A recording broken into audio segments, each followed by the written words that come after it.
उदयोस्तु श्री महाकाली महालक्ष्मी महासरस्वती राजराजेश्वरी आई साहेब।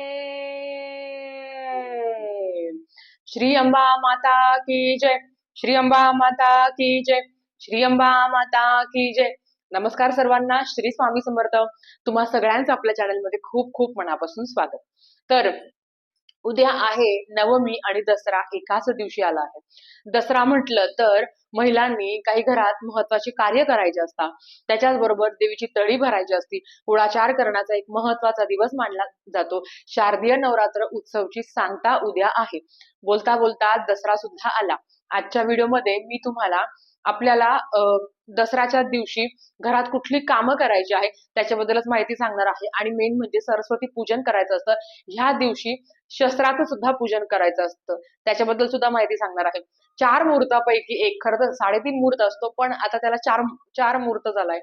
तर दसरा हा अतिशय महत्वाचा दिवस मानला जातो। ह्या दिवशी तुम्ही सोनं चांदी जागा काय ज्या तुम्हाला गोष्टी आहेत त्या तुम्ही खरेदी करू शकतात। याला कुठला शुभ मुहूर्त बघावा लागत नाही। म्हणून तुम्हाला उद्या काय खरेदी करायची असेल तर तुम्ही ती आवर्जून करू शकता।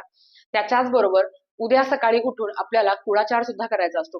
बघा, काही ठिकाणी अष्टमीलाच कुळाचार केला जातो, काही ठिकाणी नवमीला केला जातो। नवमीला जरी करायचा असेल तरी परत एकदा सांगते, उद्या 10:58 आत सकाळी म्हणजेच 11 वाजेच्या आत नवमीला ज्या ठिकाणी कुळाचार होतो त्यांनी उद्या 10:58 आत करावा। ज्यांचा दशमीला होतो त्यांनी आपलं काही नाही, आपण निवांत करू शकतो। म्हणजे निवांत म्हणजे 3-4 वाजू नका, लवकरात लवकर करा, अगदी 12च्या आत। तर आता तुम्हाला उद्या काय करायचं आहे, अर्थात सकाळी उठून आपल्या उंबऱ्याला हळदीचं लेपन करायचं आहे। मुख्य दरवाजा आहे तो स्वच्छ साफ करायचा आहे। त्याच्याबरोबर मुख्य दरवाजावर स्वस्तिक काढायला विसरू नका। स्वस्तिक हे कुंकवाने काढायचं आहे।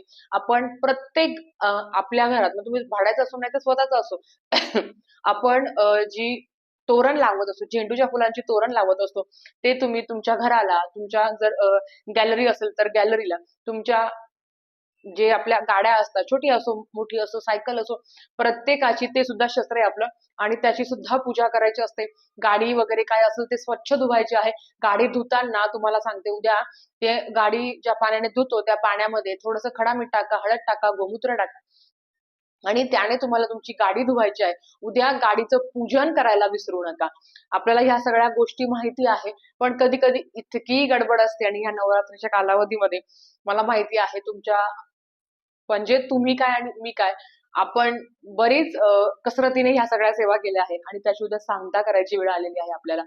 बघा, कुळाचार करायचा असतो। कुळाचार म्हणजे काय, कुळाचार कसा करायचा, आपण देवी आईची ओटी भरतो, हा सुद्धा कुळाचाराचा एक महत्वाचा भाग आहे। कन्यापूजन करतो, हा सुद्धा कुळाचाराचा एक महत्वाचा भाग आहे। आता पूर्णाचे दिवे, तर लक्षात घ्या, हे दिवे तुम्ही प्रत्येक गावात प्रत्येक समाजात वेगवेगळी पद्धत असते, त्याबद्दल मी तुम्हाला सांगितलं आहे ते कसे करायचे, काय काय करायचे, तुमच्याकडे जी पद्धत असेल ती करा। बघा, सगळ्यात महत्वाचं आपल्याकडे जे आहे ते आपण पाळावं। मी तुम्हाला काहीतरी सांगते, कोणी काहीतरी सांगतं नाही, हा ठीक आहे, तुम्ही माहिती ऐकू शकता, पण कुळाचार कुठल्या पद्धतीने करायचा ही प्रत्येकाच्या जाती धर्मामध्ये, प्रत्येकाच्या गावामध्ये वेगवेगळ्या पद्धतीने केला जातो आणि तोच आपण करावा, हे सगळ्यात महत्वाचं आहे। आता मुलांकडनं उद्या सरस्वतीचं पूजन करून घ्यायचं आहे। सरस्वती ही बुद्धीची देवता आहे। आपलं शस्त्र म्हणजे काय, आपल्याकडे जे काही हत्यारं तुम्ही वापरत असाल, तर शेतकरी म्हटलं तर शेतीचे जे काही हत्यार आहेत ते तुम्ही वापरू शकता। आता आपण एखाद्या कंपनीत आहे तर कंपनीत पण मशीन्स ज्या आहेत त्याची पूजा केली जाते। घरात सुद्धा इलेक्ट्रिकल ज्या मशीन्स आपण वापरतो, मग त्याच्यामध्ये फ्रीज आलं, मशीन आलं किंवा आपला मिक्सर आलं, काय जे असेल तुमच्या घरात ते सुद्धा एक शस्त्र आहे, त्याचा वापर आपण केला जातो, आपल्याला त्याची गरज असते, त्याची सुद्धा उद्या तुम्हाला विधिवत पूजा करायची आहे। पूजा करणं म्हणजे काय हळद कुंकू अक्षता अर्पण करणं आणि ते ओवाळणं। त्याच्याच बरोबर आध्यात्मिक मार्गात म्हणाल तर आणि मुलांच्या बाबतीत म्हणाल तर शस्त्र काय आहे, तर आपले पुस्तकं। तर ह्या दिवशी आपल्याला आपल्या शस्त्रांची सुद्धा पूजा करायची असते। गाडीची झाल्यावर गाडीच्या चावीची सुद्धा पूजा करायची असते। मग तुमचे क्रेडिट कार्ड असेल, डेबिट कार्ड, ते सुद्धा एक शस्त्र आहे, त्याचा वापर आपण करत असतो, त्याच्याशी बांधील असतो आपण, तर त्याची सुद्धा पूजा कशी करायची तेच आपण आज बघणार आहोत। तर चला, तर सगळ्यात महत्वाचं आपल्याला उद्या सरस्वती पूजन करायचं आहे। आता सरस्वती पूजन म्हणजेच काय, उद्या सरस्वती ही बुद्धीची देवता आहे, प्रत्येक आई वडिलांना वाटत असतं की आपल्या मुलाची आर्थिक प्रगती, आर्थिक, मानसिक, शारीरिक आणि त्याच्याबरोबर त्यांना विद्याप्राप्ती व्हावी. जो मुलगा प्रामाणिकपणे कष्ट करत असतो अर्थात त्याच्यावर माता सरस्वतीची अखंड कृपा असते, यात काही शंका नाही. आता तुम्हाला उद्या काय करायचं आहे, उद्या आपल्याला आपल्या मुलांकडनं सरस्वती पूजन करून घ्यायचं आहे. आता सरस्वती पूजन करताना उद्या आपल्याला शस्त्रांची पूजा पण करायची असते. आता शस्त्र म्हणजे काय, ज्यांच्याकडे शस्त्र असतील, म्हणजे आता समजा कोणी लॅपटॉप, आता आमचं शस्त्र काय आहे तर लॅपटॉप आहे, ट्रायपॉड आहे, मोबाईल आहे आणि बऱ्याच घरात बघा आपल्याकडे अवजारं असतात, चाकू असता, सुरी असता, त्याची पण तुम्ही पूजा करू शकता. पण त्याच्यापेक्षा पण महत्वाचं माझ्यासाठी आहे की माझं ज्ञान, माझे शस्त्र हे सगळे माझे ग्रंथ आहे, ज्यांची मी दर दसऱ्याला पूजा करायची असते. कारण आपल्याला आपल्या मुलांच्या वह्या पुस्तकांची पण पूजा करायची असते. आणि हे माझं शस्त्र आहे. आयुष्यात जेव्हा संकट दुःख येतात तेव्हा ह्याच शस्त्रांचा मी वापर करते आणि माझ्या प्रत्येक संकटांवर मी मात करत असते, फक्त आणि फक्त ह्या शस्त्रांमुळे. म्हणून मी दरवर्षी माझ्याकडे जे काही ग्रंथ आहेत त्याची मी पूजा करत असते. आता बघा इथे मी सरस्वतीचा जो यंत्र आहे, सरस्वती यंत्राची आपल्याला पूजा करायची असते, तर मी सरस्वती यंत्र काढून घेतलं आहे. तुम्ही ते पाटी पेन्सिलवर काढा. आता आजकाल पाट्या मिळत नाही, पण पाटी पेन्सिल असेल किंवा तुम्ही एका नोटबुकवर किंवा एका पानावर काढून त्याची पूजा केली तरी चालते. त्याच्याच बरोबर इथे मी आपल्या मुलांची, आता माझ्या मुलीचे मी इथे बुक्स वगैरे पण ठेवलेले आहे. आता फक्त थोडेसे ठेवले आहे, बाकीचे मी ना उद्या ठेवेलच, पण आता फक्त सांगते आहे. तर ह्या शस्त्रांबरोबर आपल्या घरात चाकू, सुरी, जे शस्त्र आपण वापरतो डेलीला, किंवा आजकाल विळी पण फार कमी झाल्या आहे, विळी जे आपण ज्याच्याने कापत असतो त्या विळी तुम्ही ठेवू शकता, किंवा नांगर असतं, जे आपले शेतीचे अवजारे असतात त्याची पण तुम्ही पूजा करू शकता. आणि मेन म्हणजे या सगळ्यांमध्ये ना आपल्याला ज्ञानाचं पण, म्हणजे आपले जे ज्ञान आहे, हे जे ग्रंथ आहे याची पण पूजा करायची असते. कारण ज्ञानदान हे सगळ्यात मोठं दान असतं. म्हणून फक्त माझं ज्ञान मलाच नाहीये, माझं ज्ञान जगापर्यंत कसं येईल, किंवा जे मला थोडंफार माहिती आहे ते तुमच्यापर्यंत कसं येईल, याचाच माझा नेहमी प्रयत्न असतो. तर बघा इथे सगळे जे तुमच्याकडे जे ग्रंथ आहेत त्याची तुम्हाला पूजा करायची आहे. हळद कुंकू अक्षता लावून तुम्हाला त्यांची पूजा करायची आहे. आता हे सगळं पूजा करून झाल्यावर एक विशेष उपाय तुम्हाला करायचा आहे. बघा शाळेतील मुले माता सरस्वतीची म्हणजेच आपल्याला विद्येच्या देवतेची पूजा करायची असते. आता ह्या दिवशी वडिलांनी मुलांच्या जिभेवर सोन्याच्या किंवा दर्भाच्या काडीने एम लिहायचं आहे. वडिलांनी मुलांच्या जिभेवर सोन्याच्या किंवा दर्भाच्या काडीने ऐम, जसं आपण ललिता पंचमीला केलं बघा, सेम तसं तुम्हाला करायचं आहे. तर वडिलांनीच करायचं. आता ताई आमची मुलं दुसऱ्या गावी शिकायला आहे, तर त्यांनी स्वतः त्यांना एम काढता येईल का, कारण तो उलटा एम होतो जर आपण आपला काढला तर त्यांना सांगा, जर ते दुसऱ्या गावाला शिकायला असेल तर त्यांना सांगा की कोणाकडनं तरी दर्भाच्या काडीने आपल्याला एम काढायचा आहे. अर्थात ती दर्भाची काडी किंवा सोन्याची काडी काय असेल आपल्याकडे, तो धातू सोन्याचा किंवा दर्भाची काडी असेल तर तो मधात बुडवायचा आणि मुलांच्या जिभेवर ऐम लिहायचा आहे.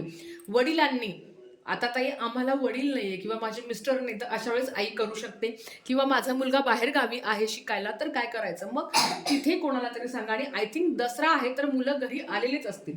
आता विद्या प्रत्येकाला हवी आहे, मग कॉलेजला जाणारे असो, शाळेत जाणारे असो, बालवाडीला असो, नर्सरीपासून सगळे करू शकतात. त्याच्या आतही मुलं करू शकता. 6 महिन्याच्या वरच्या मुलांना तुम्ही मध देऊ शकता. त्याच्या आत प्रयोग करू नका, कारण मुलं काही जीभ खोलत नाही. आणि उगच जर त्यांना जर जिभेने जर आपण दर्भाची काडी असो किंवा सोन्याने जर एम काढलं तर उगच अडचणी नको किंवा त्यांच्या जिभेला त्रास नको म्हणून. आणि ताट घ्यायचं आहे. ताटामध्ये हे तांदूळ ठेवायचे. बघा ते तांदूळ दिसतात तुम्हाला. आता ह्या ताटामध्ये तुम्हाला तांदूळ ठेवायचे आहे. तांदूळ ठेवल्यावर आपल्याला श्रीमान महागणाधिपतये नमः, श्री कुलदेवताये नमः, श्री महासरस्वते नमः, श्री स्वामी समर्थ, हे मंत्र तुम्हाला याच्यावर लिहायचे आहे. आता कसे लिहायचे ते तुम्हाला सांगते बघा. एकावर एक आलं चालेल, एक अक्षर डबल आलं तरी चालेल. आता समजा मी तुम्हाला ते करून दाखवलं. श्री काढला, श्री महा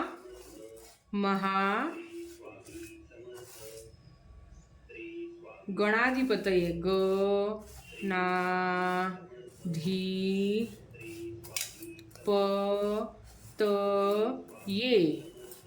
गणाधिपतये नमहा, न म हा. दिसते का तुम्हाला? हा, परत एकदा सांगते बघा. आता श्रीमद महागणाधिपते नमहा. परत श्री कुलदेवता कुल देवता यै नमहा, न म हा. असं एकावर एक आलं तरी चालेल, फक्त तुम्हाला याच्यावर लिहायचं आहे. परत सांगते काय काय लिहायचं आहे. श्रीमान महागणाधिपतये नमहा, श्री कुलदेवतायै नमहा, श्री महासरस्वतये नमहा, श्री स्वामी समर्थ. आता श्री स्वामी समर्थ. श्री स्वामी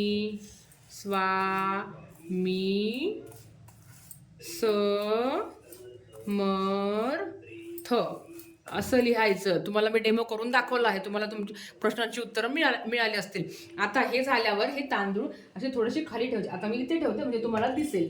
हे तांदूळ इथे ठेवायचे. त्याच्यानंतर आपल्याला पूजा करून घ्यायची. आता हे शेवटच करायचं आहे, बरोबर. पूजा करून झाल्यावर हे करायचं आणि हे तांदूळ तुम्ही तुमच्या धान्यात टाकून देऊ शकता. या पद्धतीने तुम्हाला उद्या हे पूजन करायचं आहे. घरात जेवढे ग्रंथ असेल तेवढे काढा, जेवढे शस्त्र असेल तेवढे काढा आणि त्याच्याबरोबर सरस्वतीचं पूजन करायचं आहे. तर घरातले मुलं, 1-2 मुलं केवढे असतील तेवढे सगळ्यांचे नोटबुक बुक्स काढा आणि हे सगळं मुलांकडनं करून घ्या. त्यांच्या सरस्वतीचं पूजन किंवा हे चिन्ह त्यांना काढायला शिकवा, की जेणेकरून ते स्वतः शिकतील. हे जे चिन्ह तुम्हाला दिसतंय ना, हे चिन्ह त्यांना काढायला शिकवा. त्याच्याबरोबर त्यांचे बुक्स आहेत त्याची पण पूजा त्यांनाच करायला लावा. ह्या पद्धतीने तुम्हाला उद्या पूजन करायचं आहे. आता तुम्ही बघितलं की मुलांकडनं आपल्याला कुठली पूजा करून घ्यायची आहे. आता जे मी तुम्हाला तांदळाचा जो उपाय सांगितला तो तुम्हाला आधी सांगते. मुलांना जर स्वतः लिहिता येत असेल तर त्यांनी आवर्जून लिहावं. आता माझ्या मुलीला काही ते लिहिता येणार नाही, तर मीच तो उपाय करणार आहे. ते सगळ्यात महत्वाचं. नंतर ते तांदूळ घेऊन तुम्ही तुमच्या धान्यात टाकायचे आहे. हा, हे सगळ्यात महत्वाचं आहे जे मी तुम्हाला सांगितलं आहे. आता ताई आमची मुलं बाहेर गावी आहेत, अर्थात तुम्हाला करावं लागेल. वडिलांनीच करावं का आईने केलं तर नाही चाललं, किंवा ताई वडील नाही आहे मग काय करू शकतो, तर हरकत नाही. वडील नसेल तर ते आईने करावं. पण त्या सेवेमध्ये असं सांगितलं आहे की वडिलांनी करावं. याचा अर्थ असा नाही की आईने करायचं नाही.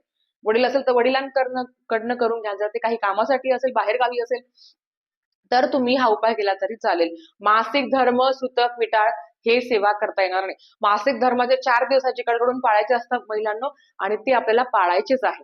ठीक आहे. तर ह्या पद्धतीने तुम्हाला हे सगळं कार्य उद्या पार पाडायचं आहे. आजच्यासाठी फक्त इतकंच झालेली सेवा. आई भगवतीच्या चरणी, माता रेणुकीच्या चरणी मी रुजू करते. आणि आजचा व्हिडिओ इथेच थांबवते. आवडला तर लाईक, शेअर, सबस्क्राईब करा. भेटूया परत अशाच एका नवीन व्हिडिओ सोबत. तोपर्यंत श्री स्वामी समर्थ.